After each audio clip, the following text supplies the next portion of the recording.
નમસ્કાર. ભારતમાં પહેલીવાર ઓલિમ્પિયન સર્કસ દ્વારા સુરતમાં ભવ્ય આંતરરાષ્ટ્રીય સર્કલ ફેસ્ટિવલનું આયોજન કરવામાં આવ્યું.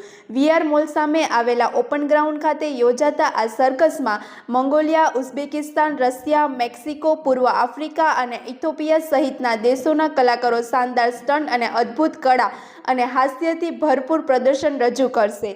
સુરતવાસીઓ માટે વર્ષના સૌથી મોટા મનોરંજન કાર્યક્રમ તરીકે આ આંતરરાષ્ટ્રીય સર્કસ ફેસ્ટિવલ વિશેષ આકર્ષણ બન્યો. વધુ સમાચાર માટે જોડાયેલા રહો. RP Gujarat news, Rajkot.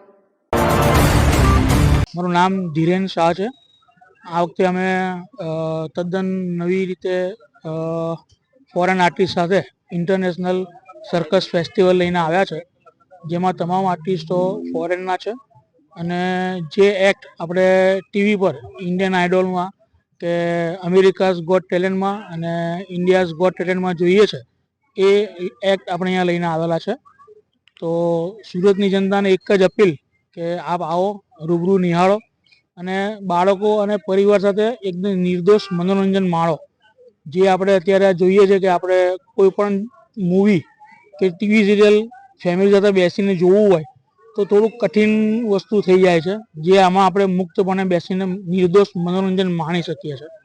આપણું સર્કસ અત્યારે વીઆર મોલની સામે ચાલી રહ્યું છે. રોજના 2 શો થાય છે, સાંજે 6:30 અને રાત્રે 9:30 કલાક. દિવસ 3 શો કરીએ છીએ, 3:30, 6:30 અને 9:30.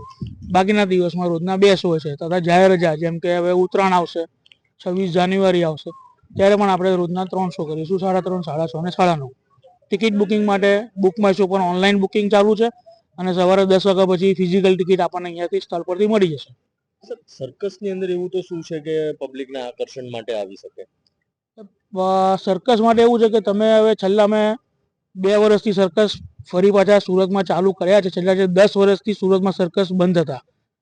સર્કસ એક એવી વસ્તુ છે કે છેલ્લા 25 વર્ષથી એનિમલ પર પ્રતિબંધ આવી ગયો છે. ગવર્મેન્ટે બેન મૂક્યું છે. તમારે સર્કસ ચલાવવું હોય તો તમારે દર વખતે નિત નવીન પ્રયોગો કરવા પડે, તો લોકો તમારા પ્રત્યે આકર્ષાય છે. ગઈ વખતે આપણે સર્કસ લાવેલામાં આપણે ઇન્ડિયન આર્ટિસ્ટ લઈને આવેલા, આ વખતે આપણે ફોરેનના આર્ટિસ્ટ લઈને આવ્યા છે. એટલે આવી રીતે નિત નવા અખતરાઓ તમે કરો તો પબ્લિક તમને રિસ્પોન્સ આપે.